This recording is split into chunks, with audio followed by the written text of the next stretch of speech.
RMN Drama presents Kini ang akong suliran. Sa bugtong tuyo nga kami makaalagad kaninyo.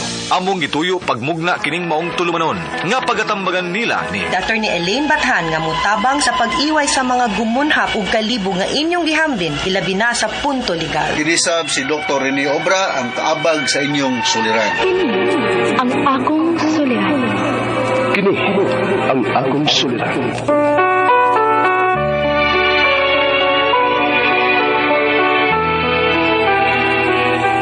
Sa atong pagkaymugso ng kalibutan, gikalawaan at ang daan sa atong suliran.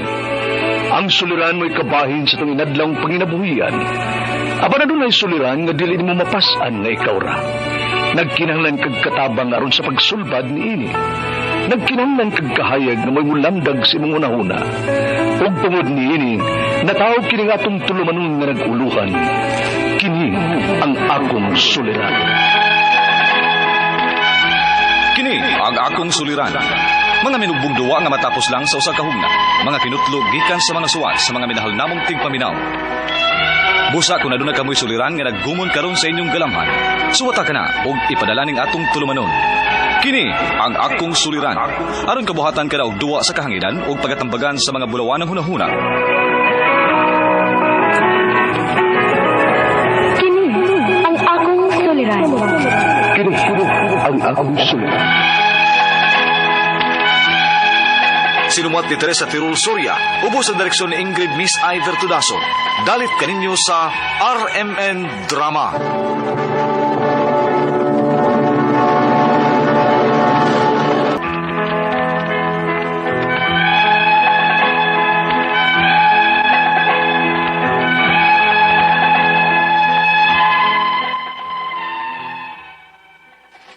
Bayong adlaw kanyong tanan nga nagpaminaw karon ning tulumanon, kini ang akong suliran. Labi na kaninyo Dr. ni Obra ug Attorney Elaine Bathan. Ingon man sa mga artista nga maghatag og kinabuhi nining akong suwat suliran. Tawgalan ko ninyo sa pangan nga Pablo, 50 anyos, minyo ug may mga anak. Itago na lang sa ang akong address diri sa Bohol. Punto legal kining akong suliran. Kabahin kini sa yuta nga akong napalit. Kumplito ko sa akong gikuptan nga mga papilis. Apan, nagka-problema paghihapon ko. Aron inyong hisabtan, ingon ini ang mga panghitabo.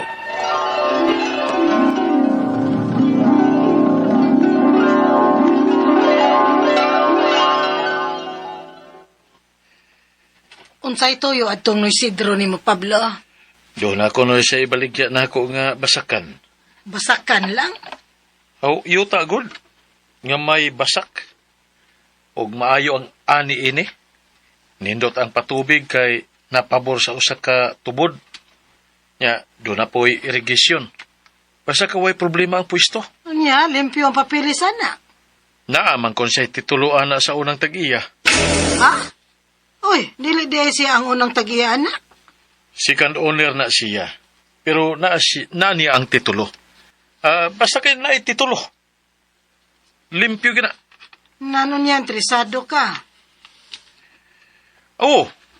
Kay maayo na lang. Doon ako'y kalingawan. O matawag nga atuag yung basak. Dili natin magtrabaho o dili atong luna. Sige god, ikaw. Pero siguraduha lang yun nga limpyo ang pagpalit ni mo ini. Oo, lagi. Huwag naman ko na ikulba. Kay doon naman ko na titulo.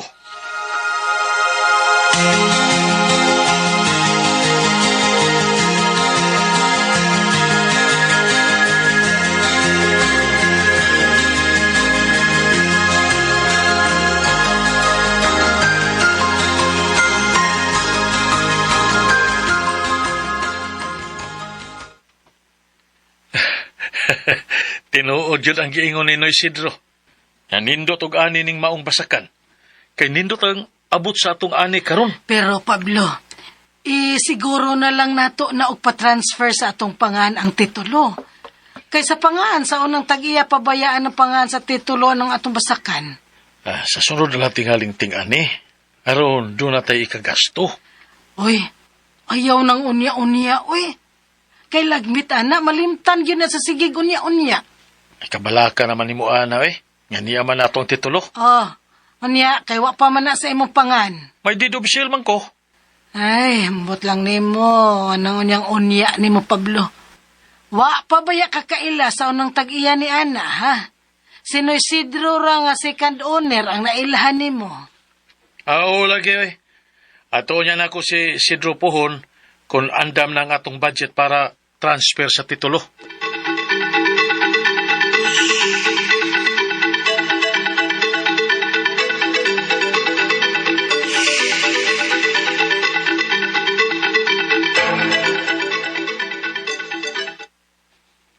Ha?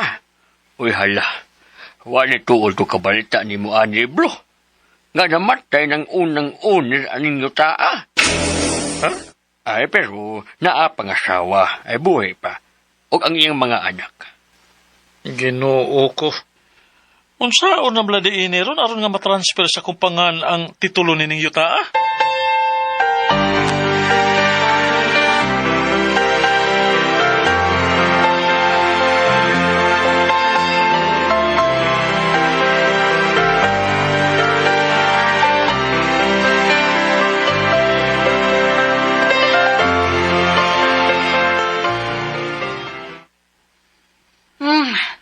Unsa di ay? Awa ka na lagi.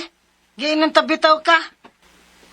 Bawan bagid na ako di nga mamatay sa dayon ang unang owner ni yuta. Human nato mapalit. Unya, saan na nimo ron, ha?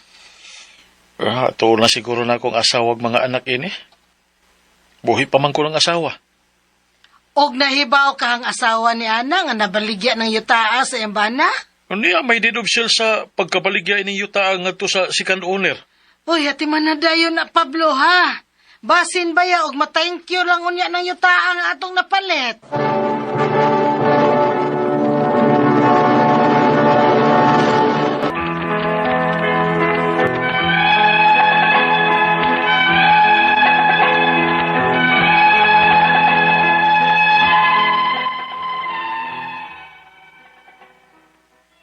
Giaway ko sa kong asawa sa pagkapalit na ko ni yuta. Kisa ba'y nahibaw nga maingon ini? O sa akong bahin lagi, misalig ko kay may titulo lagi ang yuta. O ni anak ko ang titulo. Ako may nakakupot. Naglangay lang gyud ko sa pagpatransfer ini sa akong pangahan. Ug mao to. Miduol ko og suhito ni yuta. Og ang tambag nga papirmaho na mo ang pamilya sa unang tag-iya og extrajudicial settlement. Ug unya, Oo, may pirma ko ani. Nahibaw ko sa pagkabaligya aning yuta kang Sidro. Dito namo ni niya ibaligya ang basakan diyang nasakit pang akong bana. Karon rasab ko mahibaw nga nabaligya sabday ni nimo sa lain Sidro. Ay, oo. Kaya ako naman sa goy na apikis kwarta biyat. Nala, sige, mo pirma ko. salamat in taon kayo na nga mo pirma ka. Dana bang imo papirmahan dong? Oo, yan na nang. Og niya ba sa bang imong mga anak? Ha? Hala, ang uban baya, wa na magpuyo din sa among lugar. Kay nangaminyo naman. Uy, mao ba? Pero ato ba sila mapaari dire? Aron nga makapirma sab sila nang? Oo, sige. Ako unyang ingnon ha. Aron masulbad na ng imong problema dong. Salamat kay nang.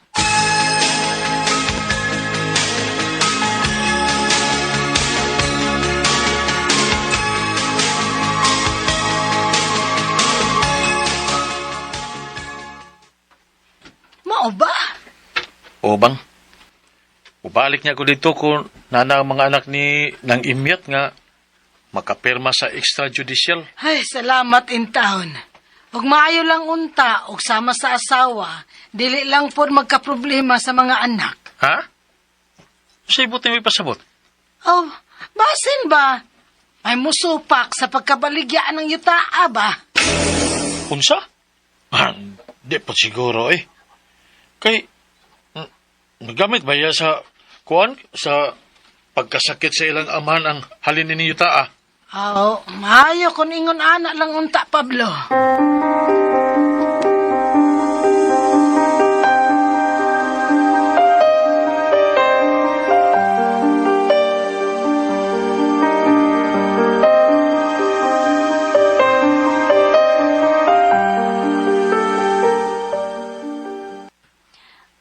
sa mga anak sa tag-iya aning yutaa. Og supa ko sa pagbaligya ni Papa anang yutaa. Ha? Nganong nabaligya man da ituon na ni Papa? Ngawa mami kapirmang iyang mga anak? Kung sa ibot, ipasabot ni mo, ma'am. Di ko mo pirmahan na inyong papirmahan ako. Og ingnon ko sab ang uban akong mga igsuon nga dili sad mo pirma. Unsa?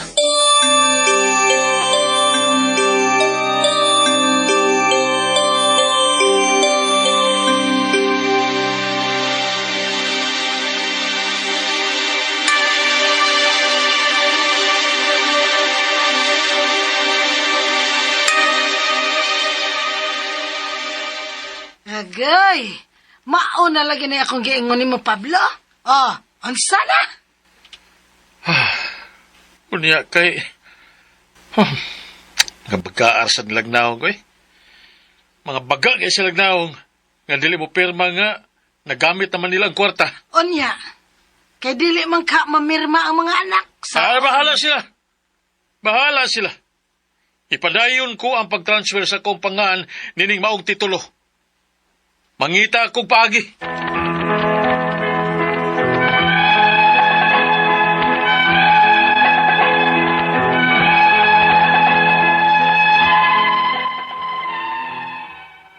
Ang tinuod, naglabad yun ang akong uni ning yutaa. Apan kay may gikuptan man kong titulo o deed of sale ining yutaa. May paglaom pa ko. Ang ako mga pangutana, maukini mo sunod. Unang pangutana. Third owner na ko nining yutaa. O ang titulo, nakapangan pa sa first owner. Kung sabay akong buhaton, aron nga matransfer sa akong pangan ang titulo nga patay naman ang unang tag-iya. Ikaduhang pangutana. Dili mo pirma ang mga anak sa extrajudicial settlement nga akong gibuhat. Dili ba ko makapatransfer ini sa titulo, total, mipirma man ang asawa? Ikatulong pangutana. Kung dili na ako ni mapatransfer ang titulo ngadto sa kumpangan, pwede ba na ako nga makiha ang second owner nga nagbaligya na ako niini? Nga wa man siya kapahibaw na ako nga patay na di ay ang first owner ini? Ikaw patong katapusan. Naana mo ang original nga titulo. Ug may deed of sale ko sa akong pagkapalit niini sa second owner. Ligo na ba kining maong dokumento nga dili mabawi ning yutaan ako? Palihog, tabhangi og tambagi ko. Kini ang akong suliran, Pablo. Maayong adlaw mga suking tigpaminaw kini si Attorney Elaine Bathan og ako karong adlawa ang mohatag ninyo og tambag tubag solusyon kadlinawan sa inyong mga pangutana, mga problema na may punto legal. Of course, sa mga personal nga mga pangutana, mga problema, Attorney Elaine gihapon kanang inyong mga problema sa inyong karelasyon, sa inyong kapikas, ang kanang mga emotional ninyo nga mga pangutana, mga problema, mga pangutana kabahin sa inyong mga kabutangan, dokumento, o uban pa, ipadala dayon ang inyong suwat sa suliran_612@yahoo.com or sa ato ang Facebook account nga kini ang Akong Suliran Official Writers Page. Pwede sad atong ipadala sa 3rd floor, Jose R. Martinez Building, Osmeña Boulevard, Cebu City. Hello guys! Kumusta man ang ato ang mga sukintig paminaw karong adlaw? Laing adlaw, lain na pud nga drama, og laing suwat og letter sender ang mahatagan og tambag og tubag sa iyang mga pangutana. Of course, kaning atong programa, dalit kaninyo sa RMN, DYHP, no? Og gikan sa RMN Production Center, kauban si Dr. Rene Obra, nga muy muhatag nato og tambag sa mga pangutana kabahin sa punto medical, no? Kumusta man mong tanan din ha? Og big shout out sa tanan nga mga mulike ug mag-follow sa DYHP RMN Cebu ug sa mga padayon nga naminaw nato paagi sa ato ang mga radyo nga naa sa ilahang opisina pero Facebook gihapon day naminaw or sa YouTube layo na kay naabtan ang ato ang programa guys. Salamat sa teknolohiya, salamat sad sa inyong padayon nga pagsuporta, of course. Letter sender si Pablo, mga around 50 years old naman ni siya, may mga anak, ninyo, taga Bohol. Pero wa siya musulti ug asa siya dapita sa Bohol. Naa siya yuta nga napalit, naa siya kumpletong mga papilis, pero hala, na problema manggihapon. Siya, naawayan pa gani ni siya sa iyahang asawa, kay tungod sa labad ko nakalabad sa o nila ng yutaa. Pero naana ko siya gikuptan nga titulo o deed of sale, no? So una niyang pangutana, third owner nako aning yutaa. Ug ang titulo nakapangan pa sa first owner. Unsa may akong buhaton aron matransfer sa akong pangalan ang titulo nga patay naman ang first owner. Agoy, ang akong pangutana, giunsa pagbalhin sa first owner ngadto sa second owner. Ang imuha, klaro man, deed of sale, gibaligya sa imuha, pinaagi sa pagbaligya, no? Unya, ang iyaha, ingon nga, second owner siya, pero naa niya ang titulo. Pero wa kayo ko nakaklaro ha sa drama na to kaganina kung nasaysay ba niya nga ako pong gi-review sa akong gi-review sad sa ato ang suwat murag wa may nakabutang ug naka-indicate kung giunsa pa panag-iya sa second owner, no, giunsa pagbalhin sa first owner ngadto sa second owner. Kung ako lang ning i-assume ang ato ang pagtubag, no, nga unsaon pagpabalhin, lain-lain pa maagi. Posible manggod nga matransfer ang yuta pinaagi ini. Pwede nga si first owner gibaligya ngadto ni second owner. Pwede sad nga si first owner gidonate ngadto kang second owner. Pwede sad nga si second owner di ay nanunod kang first owner, no? So, it can either be by sale, by donation, or by inheritance. Okay. Legal na, pwede na siya. Pero, lain-lain pong mga dokumento ang atong gikinahanglan para pagpamatuod nga nabalhin yun na from the first owner to the second owner. Kung gibaligya, dapat na ay deed of sale nga gipirmahan si first owner ngadto ni second owner. Kung gidonate, dapat na ay deed of donation ngadto ni from first owner gihatag og didonate ngadto ni second owner. Pero kung nanunod si second owner ngadto sa kay tigtag tungod di ay siyad, so dapat na ay extrajudicial settlement of estate. Dokumento pa niha, inigkahuman, naasad na ibayran ng buhis. Ang pangutana, unang pangutana, naabay, ang atong unang pangutanang tubagon, giunsa pagbalhin. Ikaduhang pangutana, base sa akong gi-explain ninyo kaganina, naabay dokumento pagpamatuod, depending unsang klasis pagkabalhin. Ikatulo, nabayran ba ang buhis? Kay kung deed of sale ang pagbalhin, kinahanglan mo bayad og capital gains tax ug documentary stamp tax. Kung gidonate, kinahanglan mo bayad og donor's tax ug documentary stamp tax. Buros nis BIR. Kung ugaling giiredar o gipanunod, naasad tay estate tax ngagbayranan, no?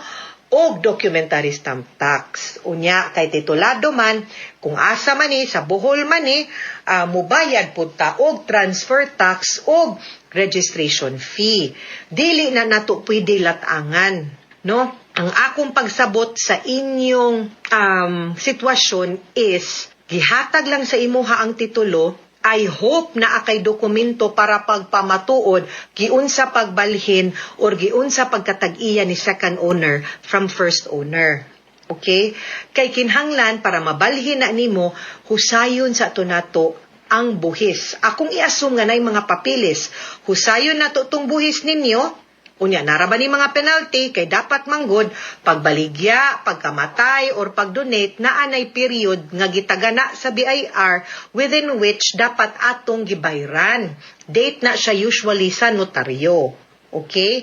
Now, ato sang tanawon, kung ikaw dapat unta nga pagpalit nimo di imuhanang na bayran. So, okay ra na siya nga patay na si first owner basta naalang gyud tong either deed of sale, deed of donation, or kung patay man gani unya si iyang gipanunod isip heir, then ang katong estate tax nakana ra gyud, mao gyud na. That is the only way unya imo pong irehistro, imo pong bayran ang buhis. Okay? Ikaduhang pangutana, dili mo pirma ang anak sa extrajudicial settlement na akong gibuhat. Dili ba nako makapatransfer ani sa titulo total ni pirma man ang asawa? Answer is no. Ngano man?